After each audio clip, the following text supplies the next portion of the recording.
Let's go boating. Audio Jungle.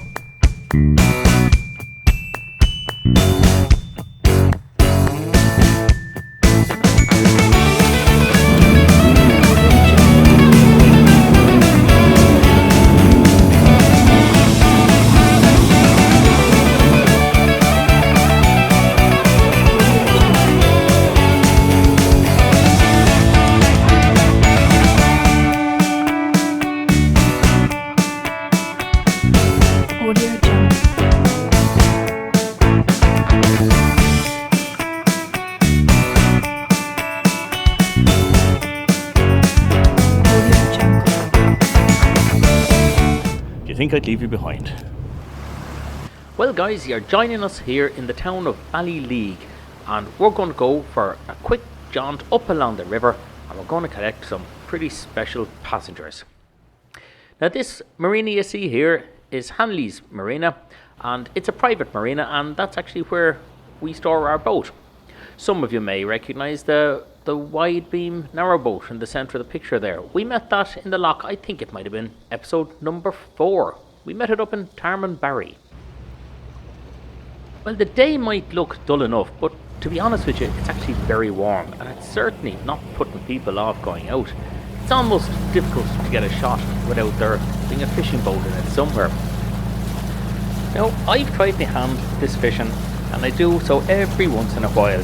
But to be honest with you, I'm just no good at it. I've done a bit of fly fishing as well, but I'm most successful when I throw an old spinner off the back of the boat and I just sit back and tow it.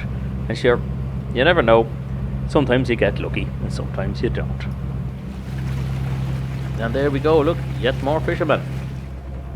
Now Marion cooked these, and I was sort of trying to drive the boat at the same time, and there were lovely spare ribs, but you see, if you pick them up with your hands, and everything you touch becomes sticky with whatever kind of sauce was on them. So I tried my best to eat them with a knife and fork, but yeah, I gave up then, didn't I? Well, after all, that's the way spare ribs are meant to be eaten, isn't it?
It's a bit watery looking, I grant you.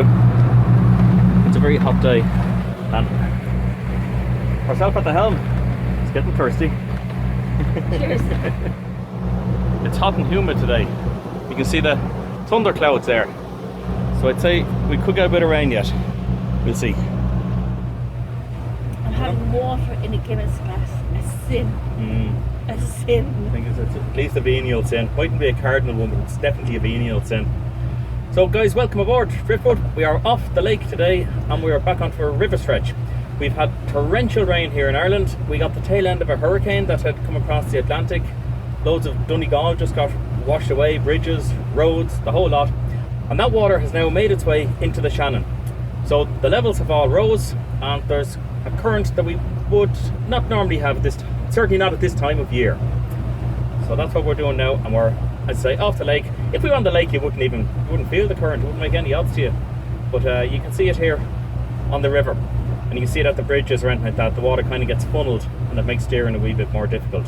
And it makes it a bit more difficult to squeeze underneath the bridge. I think I done well going onto that bridge now, in fairness. I think I did. I have to show you something.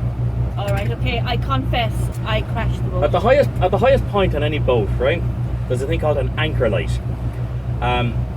Ours is no longer at the highest point because the highest point made contact with the bottom of a bridge.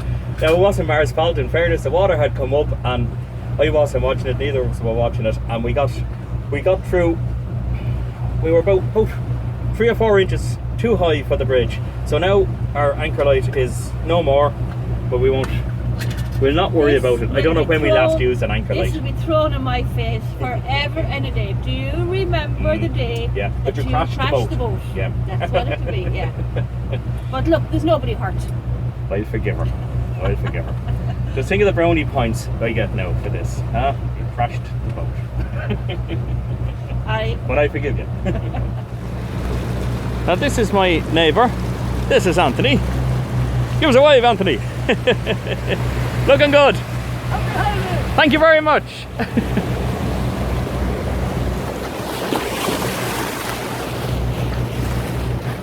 Anthony keeps his boat at the same marina that we keep ours, and he's moored just 1 or 2 fingers away from us.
Now you'll recall at the beginning of the video that I said we were heading up the river to pick up 2 very special passengers. Well, here they are. These are our 2 granddaughters. And that's the eldest one there, behind the wheel, and not a bother on her. She's doing a fine job indeed. Come to think of it, her daddy was a little bit younger than that when he started driving boats for the first time. so she has both in her blood. If this is your first time on this channel, you might like to click that round icon up in the top right hand corner of your screen. That's the subscribe button. And if you click that, tick the bell, YouTube will let you know as soon as our next video is out. And that way, you'll never miss an episode. Thanks for watching.